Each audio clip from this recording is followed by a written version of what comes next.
untuk share file ya. Semuanya ini orang Bandung atau ada dari luar Bandung?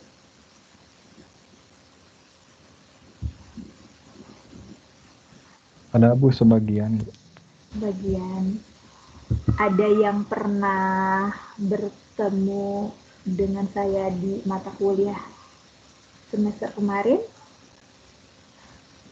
Belum, Bu. Ini perekonomian Indonesia.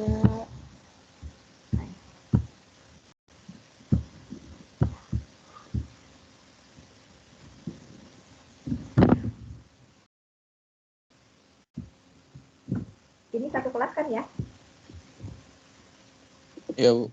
Untuk pembimbing akademiknya sama atau berbeda? Satu orang pembimbing akademik membimbing berapa mahasiswa? Sama, Bu. Nah, jadi satu kelas ini sama pembimbing akademiknya. Ya, Bu. Ya. Baik, ini ya. Pertemuan pertama mengenai pengenalan mata kuliah RPS dan kontrak perkuliahan untuk mata kuliah perekonomian Indonesia. Ada beberapa hal yang harus kita sepakati berkaitan dengan pembelajaran mata kuliah perekonomian Indonesia. Nah, teman-teman bisa mencermati slide yang kedua ini, yaitu dosen pengampu untuk mata kuliah ini adalah saya. Sudah tahu ya, Putri Wulandari Atur Rezeki. Kemudian untuk mata kuliahnya sendiri adalah sebesar 3 SKS, cukup besar ya mata kuliahnya, bobot untuk SKS-nya. Dan mata kuliah perekonomian Indonesia ini pure teori, jadi nggak ada praktek. Kemudian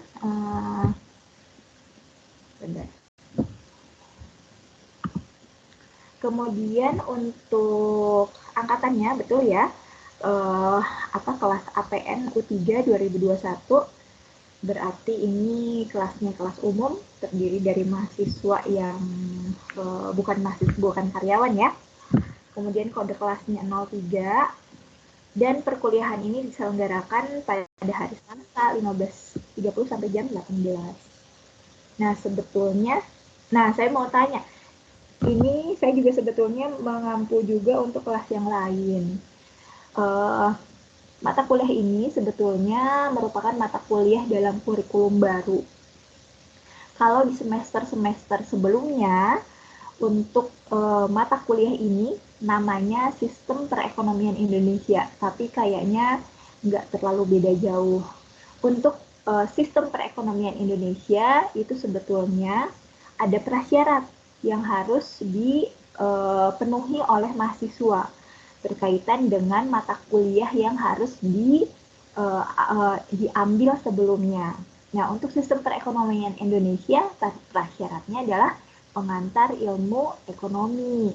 Ternyata untuk di kurikulum baru ini, perekonomian Indonesia itu tanpa syarat. Artinya lumayan ini ya, effort yang harus dikejar oleh mahasiswa terkait dengan mata kuliah ini. Kalau teman-teman di sini sudah mengampu statistika dasar belum? Statistika sosial? Oh, belum. Belum, Bu. Belum. Mungkin di semester depan kali ya. Nah, untuk jadi contohnya statistika dasar, statistika sosial. Statistika sosial menjadi syarat yang harus dipenuhi oleh mahasiswa ketika mahasiswa akan mengambil mata kuliah metodologi penelitian. Nah, ini juga sebetulnya sama. Seharusnya ketika mahasiswa mengambil sistem perekonomian Indonesia, mahasiswa harus lulus pengantar ilmu ekonomi. Ternyata di kurikulum baru ini tidak ada prasyarat. Tidak ada prasyarat yang mengharuskan itu. Jadi ketika teman-teman belajar perekonomian Indonesia, nanti di awal-awal sebelum kita masuk ke perekonomian Indonesianya, kita belajar mengenai pengantar ilmu ekonominya. Jadi ada beberapa pertemuan di awal terkait dengan pengantar ilmu ekonomi. Tetapi ini di RPS yang nanti di materi yang saya sampaikan, pengantar ilmu ekonomi tidak secara eksplisit masuk di situ. Hanya saja nanti di pertemuan saya menjelaskan, membahas mengenai pengantar ilmu ekonomi. Nah, seperti itu ya. Supaya ketika masuk ke perekonomian Indonesia itu nanti lebih smooth gitu.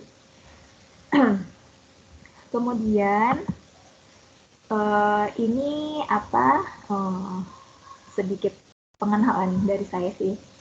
Rumah saya di Kompleks Wijaya Kusuma, Cipadung, Cibiru, Bandung. Nah, teman-teman di sini ada yang domisilinya dekat dengan Cipadung, Cibiru? Ada yang daerah Bandung Timur? Ada nggak? Saya, Bu. Oh, ada ya? Tapi di Sapan. Di Sapan. Turing, Bu. Rifki mah Turing di Sapan. Oh, ke Sapan. Jauh atau ke Sapan? Tapi suka ke situ, Bu. Oh, gitu. Baik-baik. Kemudian ini nomor HP saya, silakan dicatat. Dan nomor HP ini kalau untuk korespondensi yang sifatnya general bisa melalui perwakilan kelas ya, misalkan untuk menanyakan perkuliahan atau menanyakan misalkan materi. Tetapi kalau sifatnya yang lebih private boleh misalkan konfirmasi tentang nilai perseorangan, kan itu nggak mungkin ya oleh perwakilan kelas, itu boleh. Tetapi untuk pertanyaan-pertanyaan yang sifatnya general, silakan perwakilan kelas nanti menghubungi saya seperti itu. Kemudian ini email, alamat email, mungkin ini nanti buat teman-teman yang kalau misalkan bimbingan dengan saya ini akan lebih digunakan. Kalau untuk sebatas mata kuliah biasanya tidak terlalu digunakan ya. Kemudian tadi sudah disampaikan bahwa perekonomian Indonesia itu dasarnya atau modalnya adalah pengantar ilmu ekonomi yang mengantarkan mahasiswa untuk masuk, untuk melihat, untuk membahas mengenai perekonomian Indonesia. Nah, adapun capaian pembelajaran dari mata kuliah ini, yang pertama, mahasiswa mampu memahami dan menjelaskan mengenai konsep, teori, jenis, sistem-sistem ekonomi yang ada di sektor publik maupun sektor swasta di Indonesia. Nah, kalau khusus berbicara mengenai Indonesia, artinya sebelumnya kita harus mengetahui sistem ekonomi secara global yang ada di Indonesia. Kemudian yang kedua, selain mengetahui teori dan jenis sistem ekonomi, juga kebijakan apa sih yang pemerintah keluarkan untuk mendukung sistem ekonomi tersebut, dan selanjutnya untuk mengidentifikasi permasalahan yang dihadapi ya. Jadi nanti teman-teman belajar nih menganalisis kebijakan pemerintah, apakah dengan sistem yang ada ini kebijakan pemerintah telah sesuai atau tidak gitu. Itu analisis lebih lanjut. Kemudian dari CPMK tersebut di breakdown ke dalam beberapa sub CPMK. Nah, sub CPMK ini yang mengantarkan nantinya ke RPS, ke materi-materi yang akan disampaikan di setiap pertemuannya. Nah, yang pertama sub CPMK-nya untuk perekonomian Indonesia ini, yang pertama adalah konsep, teori, dan jenis sistem perekonomian di Indonesia khususnya. Kemudian kaitan sistem ekonomi dan kegiatan bisnis, kemudian bentuk dan perbandingan sistem ekonomi, bagaimana sih bentuk-bentuk atau jenis-jenis perekonomian, dan bagaimana perbandingan sistem perekonomian yang dianut oleh Indonesia dibandingkan dengan negara lain. Kemudian ada juga paradigma ekonomi yang mempengaruhi perekonomian Indonesia. Kemudian demokrasi perekonomian Indonesia, kemudian peran pelaku ekonomi dalam perekonomian Indonesia, kemudian teori dasar pengambilan keputusan, perencanaan dalam perekonomian, kebijakan sampai perekonomian Indonesia dalam era globalisasi. Itu ya beberapa capaian yang ingin yang diharapkan mahasiswa mampu mencapainya. Kemudian ketika kita mempelajari perekonomian Indonesia, tujuan dan manfaat dari mempelajari mata kuliah ini adalah untuk memperkenalkan mahasiswa pada pengetahuan tentang tahap-tahap dan permasalahan-permasalahan pembangunan ekonomi di Indonesia. Kemudian pembahasan dimulai dengan beberapa proses yang menyertai pembangunan ekonomi, seperti proses akumulasi, alokasi, demografi, dan distribusi. Nanti hal-hal ini akan kita pelajari insya Allah di pertemuan yang selanjutnya. Kemudian hasil belajar seperti ini ya. Diharapkan mahasiswa mampu meraih nilai A sih harapan saya. Tapi bukan itu. Mata kuliah perekonomian Indonesia memberikan mahasiswa penguatan mengenai pengetahuan tentang bagaimana kegiatan ekonomi dan kondisi perekonomian di Indonesia. Nah, hal ini dapat digambarkan mulai dari konsep dan jenis sistem ekonomi, jenis kebijakan yang diterapkan di Indonesia. Itu sekilas mengenai perekonomian Indonesia. Kemudian ini ada materi pembelajarannya, dimulai dari kurang lebih nanti 14 pertemuan ya, kita membahas mengenai perekonomian Indonesia, dimulai dari konsep teori, kemudian berbagai sistem ekonomi yang ada, kemudian bentuk dan perbandingan sistem ekonomi di Indonesia dengan negara-negara lain, kemudian paradigma ekonomi, konsep demokrasi perekonomian. Nah, semua itu dibahas sebelum UTS. Lumayan sebetulnya ini adalah mata kuliah yang lumayan berat, jadi mahasiswa harus fokus, harus serius dalam pembelajaran. Kemudian materi-materi setelah UTS, ada peran pelaku ekonomi dalam perekonomian Indonesia. Siapa sih yang berperan dalam perekonomian di Indonesia?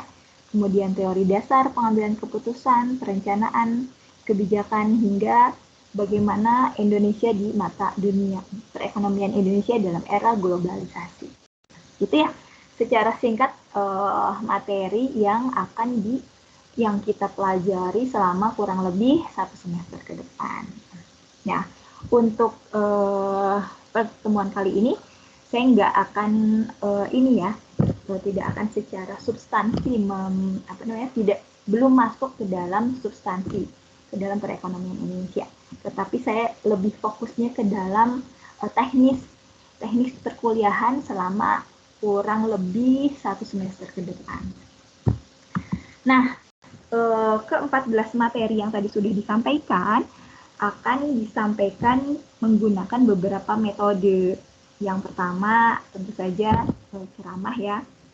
Sebetulnya bukan ceramah dalam tanda kutip ceramah yang ceramah ilmiah, tetapi proses pembelajaran dari dosen kepada mahasiswa. Kemudian ada brainstorming, bagaimana menggali ide-ide gagasan atau apa sih yang sudah dipahami oleh mahasiswa, kemudian disampaikan kepada teman-teman yang lain. Kemudian diskusi, tanya jawab, kemudian ada juga tugas individu, tugas kelompok, kemudian presentasi kelompok. Nah, untuk tugas kelompok, mungkin nanti di pertemuan selanjutnya akan ada pembagian kelompok ya. Nah, untuk tugas, jadi saya tugas ini kalau misalkan nanti dikaitkan dengan komponen penilaian, teman-teman akan menyadari betapa pentingnya tugas. Suara saya cukup jelas ya? Ya, betapa pentingnya tugas. Jadi tugas saya bagi ke dalam 3 jenis. Yang pertama adalah tugas pra-UTS. Tugas pra-UTS ini adalah tugas yang nantinya dikumpulkan pada saat UTS. Kemudian yang kedua, tugas pra-UAS.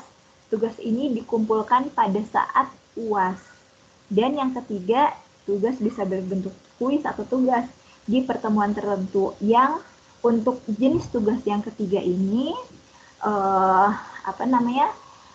pengumpulannya dikaitkan dengan waktu yang sudah ditetapkan. Misalkan, pertemuan ini saya memberikan tugas untuk dikumpulkan pada pertemuan yang akan datang misalkan.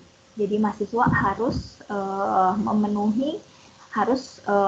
mengerjakan tugas tersebut dan dikumpulkan pada pertemuan mendatang. Atau misalkan tugas saya beri nggak seminggu, tapi tugas tersebut dikumpulkan 3 hari. Jadi mahasiswa diharapkan mengerjakan dan mengumpulkan pada saat yang ditentukan seperti itu. Dan sekali lagi, dalam mengerjakan tugas diusahakan mahasiswa mengerjakannya dengan fokus, dengan serius, dan sekali lagi tidak mengabaikan tugas, karena tugas ini dapat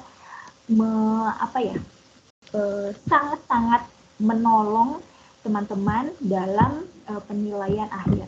Dan kalau misalkan nanti di bagian penilaian bisa dilihat bahwa tugas itu memiliki kontribusi atau memiliki persentase yang lumayan besar, sehingga akan sangat-sangat membantu ketika pada saat UTS atau pada saat UAS, ketika kita dalam kondisi kurang fit misalkan dan tidak mendapatkan hasil UTS dan UAS yang kurang sempurna, tugas ini akan sangat-sangat membantu. Gitu ya. Kemudian kriteria tugas ini ada 5, sama halnya dengan kriteria tugas nilai akhir ya, A, B, C, D, E. Nah, kalau di tugas itu saya pembagiannya adalah nilai dibagi ke dalam 5 kelompok, sangat baik, kemudian baik, cukup, kurang, dan sangat kurang. Untuk sangat baik itu nilainya lebih dari 85. Kemudian untuk baik dia antara 80 sampai 85.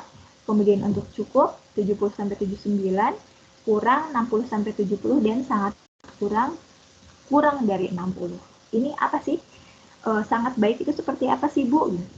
Jadi kalau tugas yang sangat baik itu mahasiswa dapat menyampaikan ide-ide dengan sangat baik dan mudah dimengerti. Nggak jarang banyak mahasiswa yang karena saking ilmu sosial beda kan ya dengan ilmu eksak atau misalkan statistika sosial yang ketika mendapatkan nilai perhitungan, nilai kalau misalkan nilai akhirnya salah ya sudah salah gitu. Toh dikasih nilai ketika melihat prosesnya, apakah dalam prosesnya itu betul atau salah. Kalau ilmu sosial mahasiswa kadang-kadang memberikan ulasan yang panjang lebar, tetapi antara satu dengan 2 paragraf itu tidak ada keterkaitan seperti itu. Hanya menyiasati supaya tugasnya itu terlihat penuh, terlihat banyak. Nah, hal itu perlu dihindari gitu ya.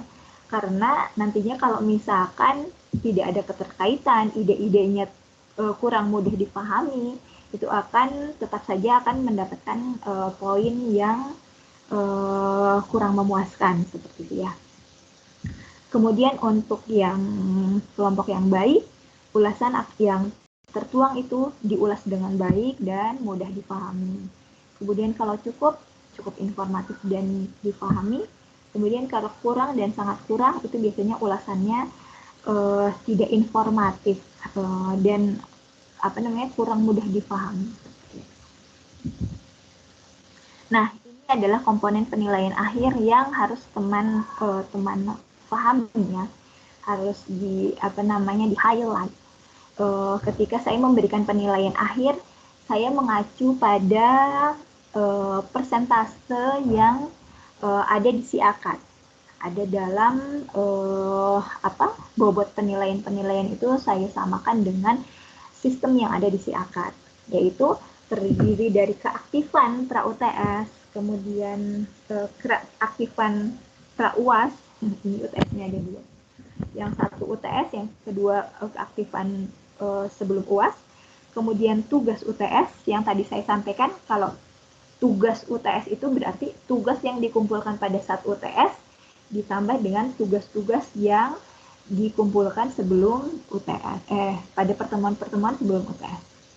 Kemudian kalau tugas UAS, artinya tugas yang dikumpulkan pada saat UAS ditambah dengan tugas-tugas yang dikumpulkan yang dikerjakan pada saat pertemuan dari setelah UTS sampai sebelum UAS. Dan bobot yang terakhir yaitu dari nilai UTS dan nilai UASnya sendiri. Nah, teman-teman di sini perlu mencermatin ya bahwa untuk keaktifan masing-masing adalah 5%, kemudian untuk tugas itu masing-masing 20% dan nilai UTS dan UAS masing-masing 25%. Jadi kalau dilihat, kalau misalkan teman-teman di sini aktif, kemudian tugasnya paripurna, tugasnya bagus, itu teman-teman bisa mengantongi sudah berapa 50%, ditambah dengan 50%-nya lagi dari UTS dan UAS. Nah, apa bobot dari bobot dari tugas ini sangat-sangat besar kan? Hanya terpaut 5% dari nilai UTS dan nilai UAS. Mungkin ada beberapa dosen yang menerapkan hal yang berbeda, itu sah-sah saja. Tergantung dengan kebijakan yang diambil oleh dosen tersebut. Nah, jadi teman-teman terkait dengan tugas saya saya sampaikan lagi bahwa teman-teman jangan abai dengan nilai tugas. Karena kalau misalkan ini implikasinya ketika teman-teman tidak masuk dalam perkuliahan, teman-teman harus aktif menanyakan kepada teman-teman yang lain apakah ada tugas atau tidak dalam pertemuan tersebut. Nah, implikasinya apa? Karena nilai tugas, bobot tugas dan keaktifan itu 50%, 50% dari total penilaian akhir, maka saya tidak akan memberikan perbaikan nilai ketika teman-teman merasa nilai UTS dan nilai UAS-nya kurang memuaskan. Jadi nanti di akhir semester teman-teman tidak usah capek-capek untuk menghubungi saya, mencari saya untuk menanyakan nilai UTS ataupun nilai UAS. Jadi sekali lagi, saya menerapkan tidak ada remedial atau perbaikan nilai. Karena saya anggap ketika teman-teman itu mengumpulkan tugas, dengan mengumpulkan tugas yang baik pun nilai itu sudah teman-teman kantongi sebesar 40%. Ditambah dengan keaktifan 10% itu sudah mengantongi total 50%. Ya. Jadi untuk mata kuliah perekonomian Indonesia saya tidak memberikan remedial. Nah, kemudian berkaitan dengan keaktifan itu artinya aktif dalam kelas, aktif secara positif ya, dalam kelas, misalkan bertanya, mengemukakan pendapat, kemudian hadir tepat waktu. Saya sangat mengapresiasi ketika teman-teman menyalakan kameranya. Jadi ada semacam keterikatan, engagement. Saya bisa mengetahui apakah teman-teman di sini fokus, memperhatikan, serius dalam mempelajari mata kuliah perekonomian Indonesia. Jadi saya sangat-sangat menghargai dan tentunya ini menjadi poin plus untuk menambah keaktifan teman-teman di kelas. Dan meskipun demikian,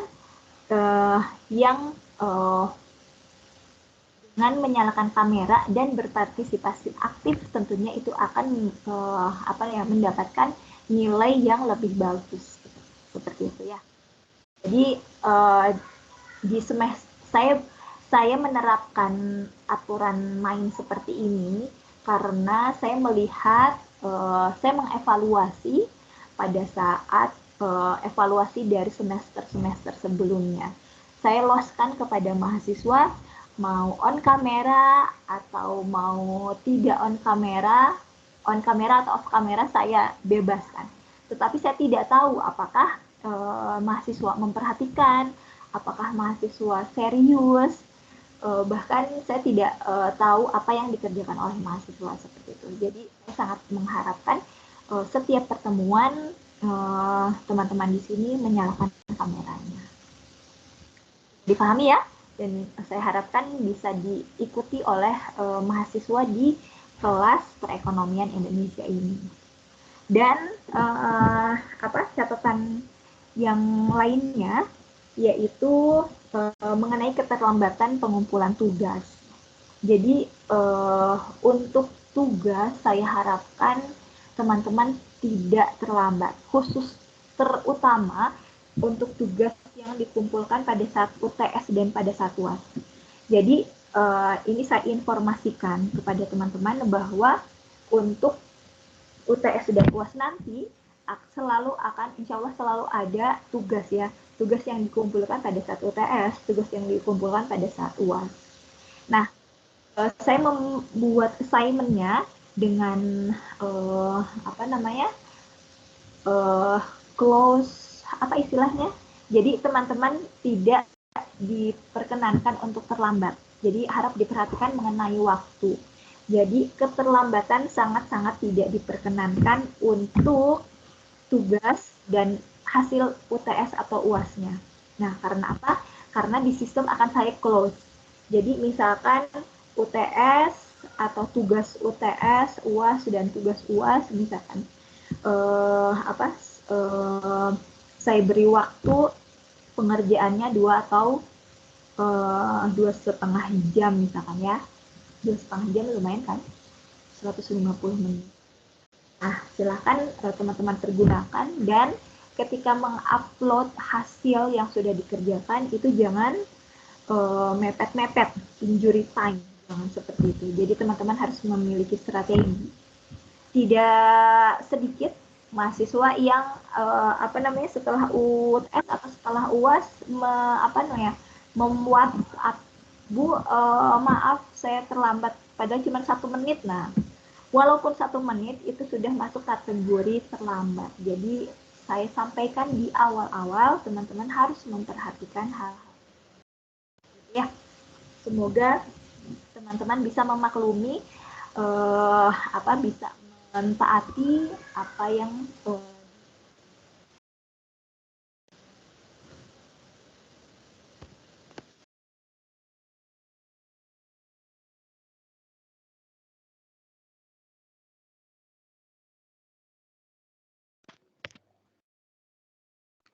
Wow.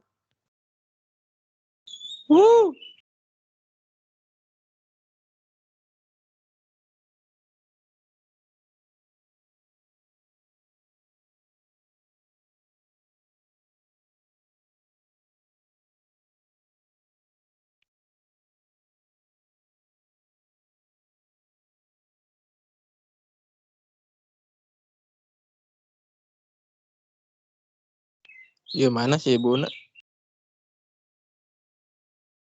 Kayaknya mah kepencet. Sinyal. Koneksi.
Guys, eta durasi pengumpulan tugas teh 2 jam setelah diberi assignment apa ku masih teu ngarti aing.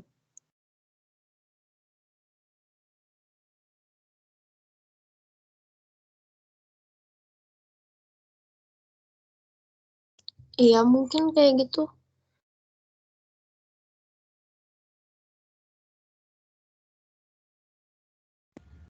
Gun, lagi demam Gun. Ada si Gun-Gun mah. Sabarudakeun demam alus. Pura-pura biar disemangatin ayang. Aslina anjir parah sih Kak Song, selamat ulang tahun ya.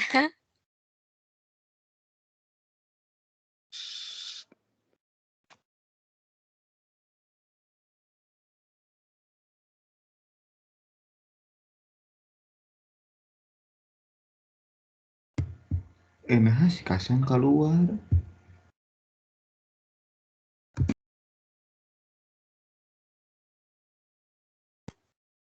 Kamu Diki Kravan.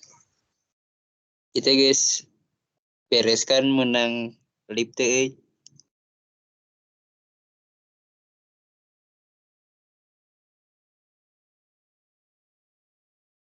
Ulah, yang mana Gun-Gun? Main League 5.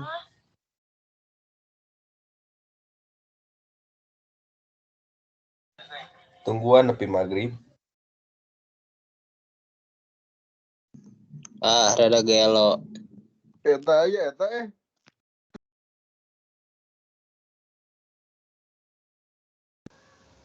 Coba saya pengen tahu apa yang didiskusikan. Mengenai pengumpulan tugas, Bu. Saya nggak dengar ada gelo segala. Itu Diva, Ya. Diva coba tadi Ibu bilang ke saya mau nanyain pengumpulan. Mohon maaf, tadi laptop saya sudah saya colokkan, tetapi ternyata kabelnya malah nggak tersambung ke listrik. Mohon maaf ya, tadi sampai mana?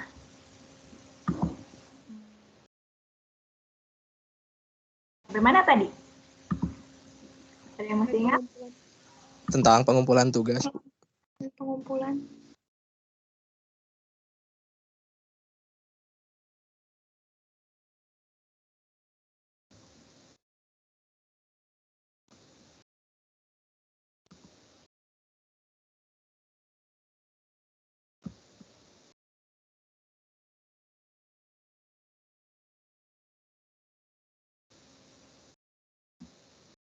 Sudah terlihat?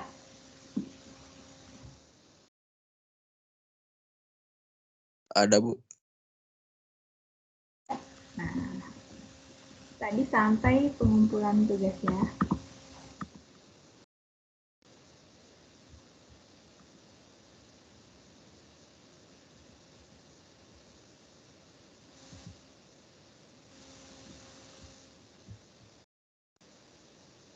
Ini ya. Nah, ya.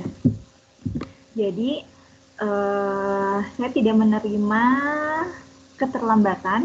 Jadi, teman-teman diusahakan mengumpulkan tepat pada waktunya. Dan ketika mengumpulkan melalui MS Team, teman-teman harus jangan mepet-mepet. Kalau mepet-mepet takutnya seperti kejadian dari mahasiswa beberapa kelas terdahulu seperti itu. Jadi tidak bisa tersampaikan karena sistem sudah ditutup, gitu ya.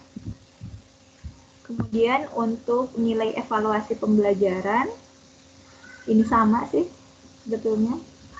Belum ada perubahan lagi, skala nilai tetap 4, untuk nilai A itu skalanya 4, atau kalau dikonversi ke nilai dia lebih dari 89. Untuk A- 3,7, untuk B plus 3,3, B 3,0, sampai nanti E 3 ada nilai.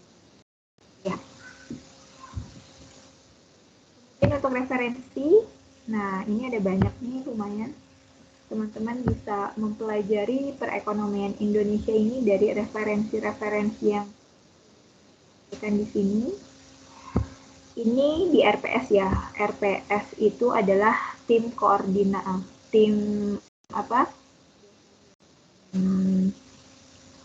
perekonomian Indonesia yang membuatnya, dan RPS ini dibuatnya nggak update setiap tahunnya. Jadi referensinya masih ada yang 2001, 2003, 2003. Kemudian di sini 2004. Nah, teman-teman bisa mendapatkan atau mencari referensi-referensi yang lebih update ya. Atau nanti misalkan saya mendapatkan referensi yang baru, saya nanti share, insya Allah di-share kepada teman-teman di sini. Dan yang terakhir untuk dapat mengikuti UTS atau UAS di setiap sesinya, teman-teman wajib minimal 70% mengikuti pembelajaran. Misalkan ketika teman-teman akan mengikuti UTS, berarti 70% dari 7 pertemuan sebelum UTS. Dan UAS berarti 70%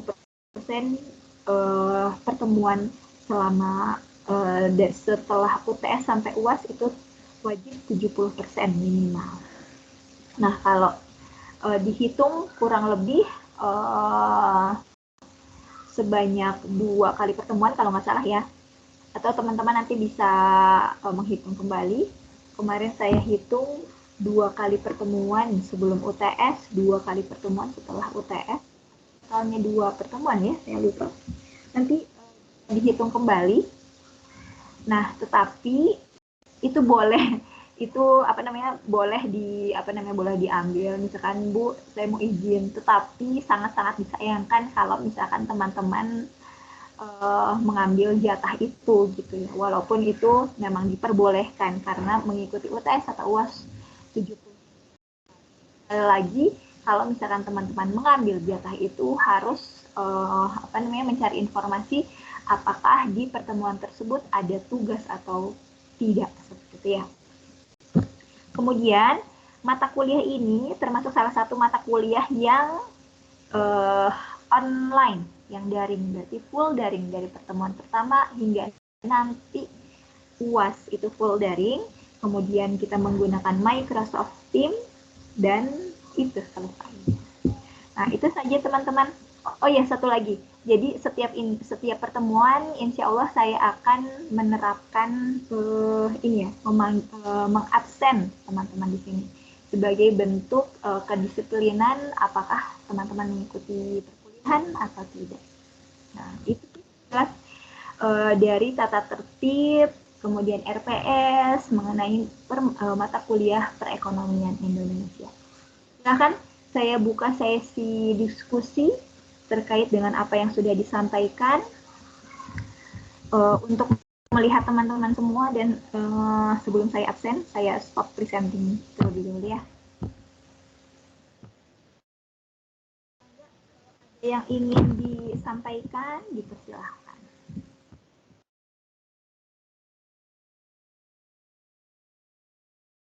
Silahkan. Iya, Ibu izin bertanya. Ibu, misalkan nih hari ini Ibu ngasih tugas kan matkul Ibu tuh sore. Nah, terus deadline pengumpulannya boleh nggak Bu tengah malam gitu Bu? Takutnya kepotong sama maghrib. Ya, kalau tugas kan saya kasih kasih waktu ya, dan saya juga sama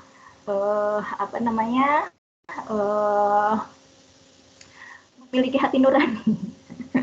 Jadi ketika saya beri tugas ada waktu untuk pengerjaannya. Jadi sebijak mungkin saya berikan waktu pengerjaan kepada mahasiswa untuk mengerjakan tugas tersebut. Ya Jihan ya. Jadi kalau misalkan nanti ketika waktu pengumpulan saya sesuaikan dengan tingkat kesulitan dari tugas tersebut. Kalau misalkan dirasa cukup mudah, tugas tersebut akan saya beri waktu pengerjaannya kurang lebih misalkan 3 hari, atau kalau misalkan dirasa cukup sulit bisa seminggu, 2 minggu, atau bahkan dikumpulkan pada saat UTS. Seperti itu ya Jihan ya. Ya, Mangga Makasih, Bu. teman-teman yang ya, Diva. Silahkan Diva. Halo Bu, selamat sore. Iya, Ibu sore. izin bertanya, Ibu. Ibu Iya. kalau mata kuliah Ibu ini, Ibu jadwalnya sore gitu, Bu. Maksudnya Oh iya. selain Ya, saya juga sebetulnya ingin menyampaikan, tapi tadi lupa. Alhamdulillah Diva mengingatkan. Jadi di hari Selasa ini saya ada 2 kelas. Kelas yang pertama pagi-pagi jam 7.30 dan kelas yang kedua sore hari di jam 15.30 ini. Nah, saya menawarkan kepada teman-teman, apakah kalau misalkan perkuliahan kita geser ke waktu yang lain, tapi masih tetap di hari Selasa, apakah memungkinkan atau tidak? Apakah teman-teman di sini ada mata kuliah lain selain Indonesia atau seperti apa? Mau menjawab Bu? Izin menjawab. Ya, silakan. Kalau buat hari Selasa kita tuh ada 3 matkul ya Bu. Dari benar. jam 9 ya. Ibu tuh yang terakhir. Jadi pengennya mah kita tuh kan pindah hari Bu, pengennya mah. Oh. Ya soalnya ke hari Kamis gitu kan. Soalnya hari Kamis itu ada jadwal satu aja pagi jam 7:30. Terus kalau mau jam digantinya ke jam 10 Bu. Gitu. Sebentar, saya lihat jadwal juga ya, karena saya juga di semester ini lumayan juga diberikan beberapa kelas gitu. Jadi dan kelasnya itu yang ada praktikumnya. Jadi kalau praktikum satu mata kuliah dalam 1 minggu itu 2 kali pertemuan.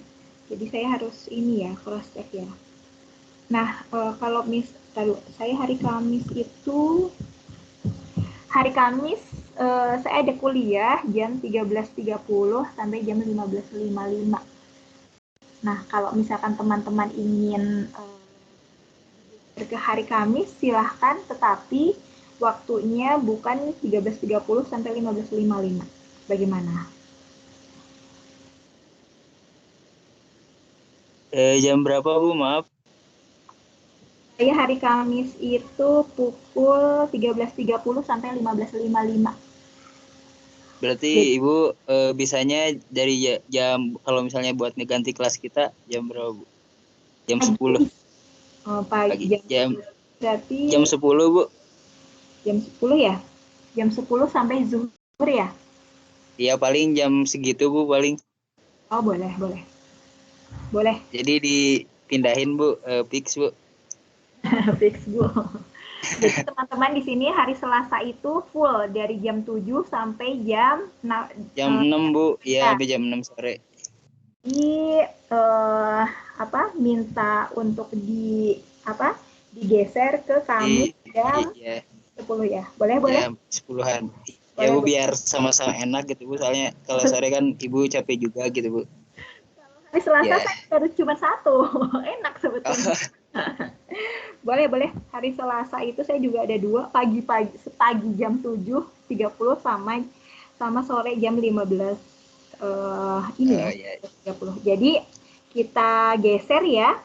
Nah, nanti untuk teknisnya seperti apa? Apakah kalau misalkan pengalaman saya sebelumnya ketika menggeser perkuliahan itu perwakilan kelas harus menghubungi akademik, bagian akademik. Sudah diinformasikan mengenai hal tersebut. Di sini perwakilan kelasnya siapa? Huda Bu. Ya. Jadi Huda harus menghubungi akademik kalau menggeser jadwal perkuliahan, menggeser hari. Tetapi kalau menggeser waktu di hari yang sama, itu tidak perlu untuk menghubungi akademik. Seperti itu. Atau mungkin nanti saya coba membantu ya. Kalau misalkan untuk mata kuliah perekonomian Indonesia akan digeser ke hari Kamis, itu kemungkinannya seperti apa? kalau dari saya pribadi, saya sangat-sangat bersedia seperti tadi yang disampaikan Gun-Gun. Sama-sama saling menguntungkan seperti itu ya. Jadi kalau misalkan perwakilan, jadi nanti saya sampaikan kepada akademik kemungkinan untuk menggeser di lain hari. Tetapi kalau menggesernya di hari yang sama, itu sebetulnya perwakilan kelas tidak perlu untuk menghubungi pihak akademik. Seperti itu. Jadi kalau mau digeser ke jam berapa? Jam paling sore itu jam 17.20 ya? Berapa? 19.20 ya. Itu tidak usah untuk menghubungi akademik. Tapi sangat-sangat larut ya. Nah, untuk itu nanti saya juga coba cari informasi terkait dengan ini. Karena kan nanti si akademik akan membuatkan jadwal Teams-nya kan, seperti itu. Dan nanti akan presensi itu akan dibuka di hari tersebut. Karena misalkan presensinya hari Selasa, saya harus mengisi di hari Selasa, tidak bisa mengisi di hari Kamis. Gitu. Jadi bagaimana Huda, apakah siap dengan konsekuensi tersebut? Saya kembalikan juga kepada teman-teman yang ada di sini. Dan nanti udah dibantu Gun-Gun. ya. Boleh seperti itu? Kalau hanya diganti jamnya saja, tidak perlu untuk menghubungi akademik. Tetapi kalau digeser hari, itu biasanya harus menghubungi akademik. Nanti insya Allah besok saya coba cari informasi juga ke akademik kemungkinan untuk menggeser waktunya. Nanti Huda coba WhatsApp saya supaya saya tahu, supaya saya bisa menghubungi Huda ya.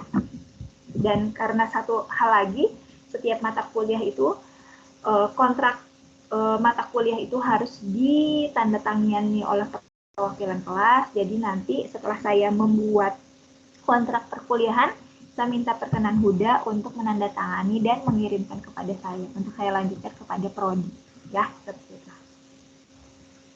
Baik, kalau misalkan untuk menggeser waktu, insya Allah sudah deal ya. Kalau saya pribadi, saya bisa untuk pindah, tetapi ini kaitannya dengan bagian akademik, jadi nanti saya juga harus lapor ke bagian akademik, dibantu dengan perwakilan kelasnya ya, dibantu dengan Huda untuk menginformasikan bahwa perkuliahan perekonomian Indonesia ini akan digeser ke hari Kamis, begitu ya? Apakah bisa dimengerti? Semoga bisa dimengerti ya, dipahami. Enggak, silakan, ada yang ingin disampaikan lagi? Jadi nanti kalau misalkan pindah ke Kamis jam 10 ya. Oke? Kalau nggak salah saya di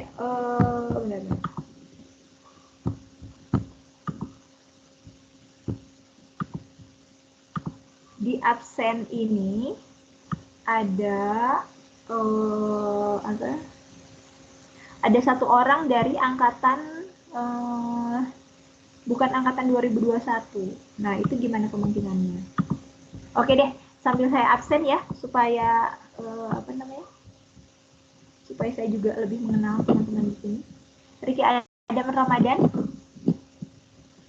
Ada Riki Adam Ramadan? Hadir, Bu. Hadir, tidak hadir? Hadir, Bu. Hadir. Oke. Yang mana Riki Adam Ramadan yang mana? Riki Adam Ramadan. Domisilinya di mana Riki? Jadi Cimbuluit, Bu. Cimbuluit. Oke, Riki ya yang mohon maaf berbeda dengan teman-teman yang lain. Iya, Bu, betul. Maka kalau misalkan dipindah tidak berbenturan dengan mata kuliah yang lain? Tidak sih, Bu, sudah dibicarakan dengan dosen PA-nya. Oh gitu, siap-siap. Iya. Jadi memungkinkan ya kalau misalkan pertemuannya kita geser di hari Kamis ya. Ya, baik Bu. Kemudian Agung Maulana.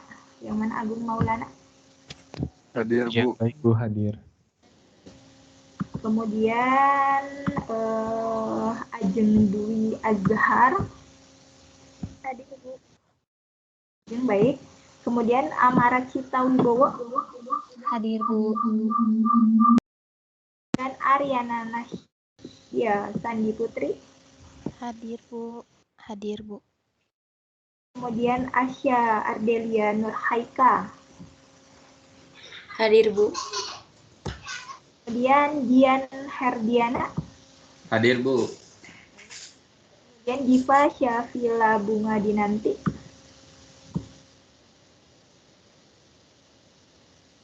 Diva, ada Diva? Hah?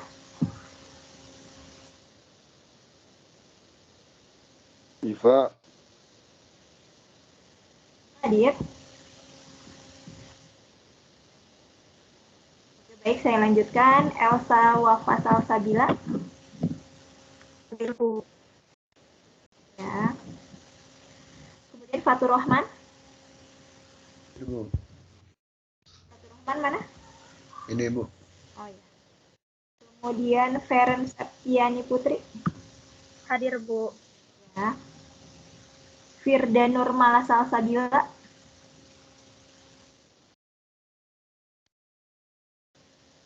Firda ada? Hadir Bu. Ya. Kemudian Firly Anggraini. Hadir Bu. Baik, Firly Gun Gunawan. Hadir Bu. Yang mana Gun Gunawan? Ini Bu, yang ini Bu. Ya, izin off cam Bu, lagi demam Bu. Pengaruh, Bu. Masa demam oke, Bu. Ya Bu, lagi demam, masih sakit kepala Bu. Kalau demam nggak bisa on cam ya? Ya Bu, kan Masa demam kadang bisa harus on cam? tiduran Bu. Kan Baik. nggak enak Bu masa on cam sambil tiduran. Ya. Ya bangun sebentar. Kemudian Huda Diam Kirana. kamu Ramka. Huda Kirana. Hadir Bu. Oh ya, Huda Kirana. Nabrian. Dan Isti Raisya. Hadir Bu. Kemudian Jihan Nur Fauzia. Hadir Bu.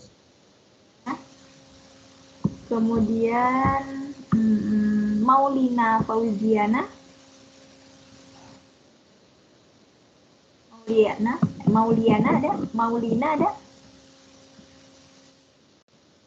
Maulina, mana Maulina? Kemudian Maya Maulida. Maya, ada Maya? Hadir Bu. Kemudian Muhammad Firman Nugraha. Hadir Bu. Muhammad Rafan Aziz. Hadir Bu. Kemudian Nashwa Abelia Putri. Hadir Bu. Natasha Naflah Putri Nabilah. Natasha, mana Natasha?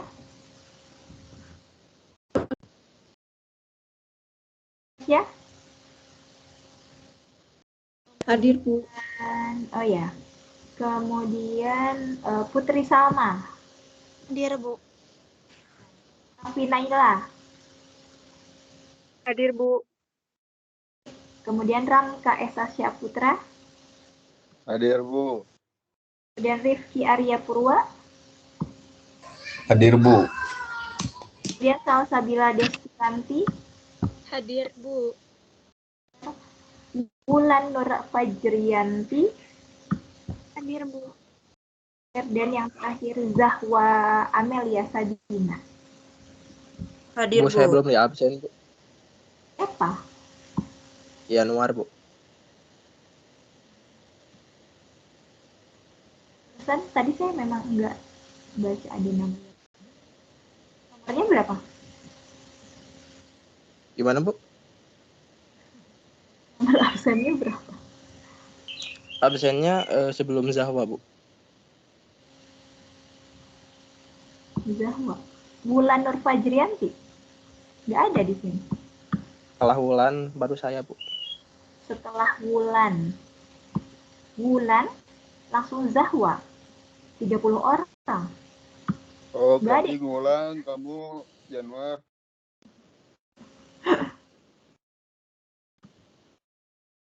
Nah, makanya saya tadi di awal ini ya, mengingatkan, lihat kode mata kuliah, kemudian lihat juga kode kelasnya, pengajarnya, supaya ini untungnya ketemu di awal pertemuan ya. Jangan sampai permasalahan walaupun dianggap permasalahannya kecil, tetapi kalau misalkan nanti ketemunya di akhir, malah bisa-bisa nilai itu tidak keluar seperti itu. Jadi Januar, kalau di absensi saya ini tidak ada nama Januar. Salah ngisi KRS kayaknya Bu Januar, Bu. Udah benar. Kemungkinan ada hal-hal yang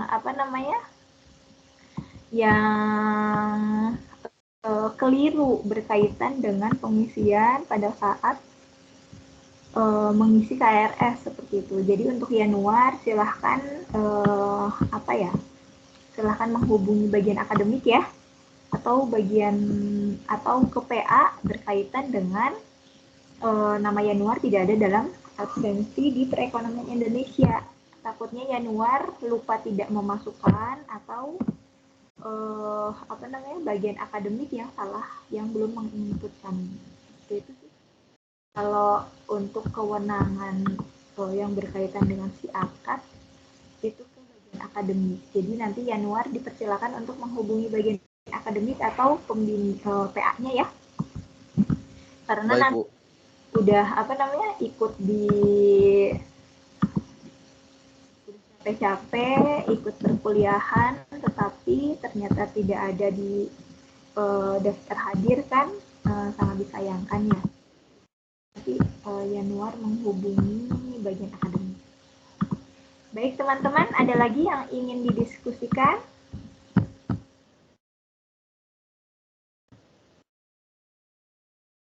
Mana selain tadi Gun-Gun, kemudian siapa?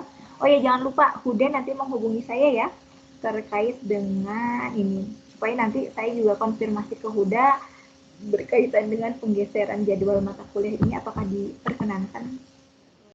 Bisa digeser, kalau digeser sih sebetulnya bisa, tapi apakah Huda setiap pertemuan harus terus-terusan untuk konfirmasi ke akademik atau cukup sekali di awal, itu saja sih.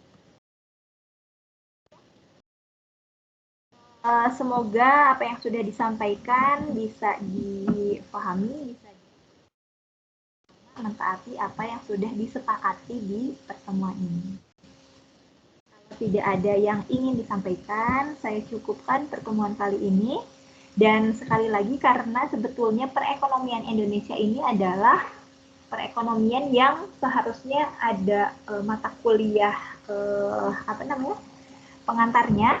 Jadi teman-teman dipersilakan untuk mempelajari juga mengenai pengantar ilmu ekonomi, walaupun akan saya bahas sekilas sedikit.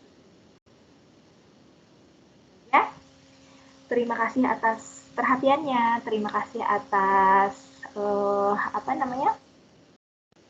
konsistensi teman-teman untuk meng-on-kan kameranya. Nah, akhir kata, semoga yang sakit, tadi siapa Gun-Gun dan siapa tadi yang sakit ya, semoga diberikan kesehatan, cepat pulih, dan yang lain pun juga sama, kita semua selalu dalam lindungan Allah, dalam keadaan sehat walafiat. Itu saja, terima kasih, mohon maaf atas kekurangan, wabillahi taufiq wal hidayah.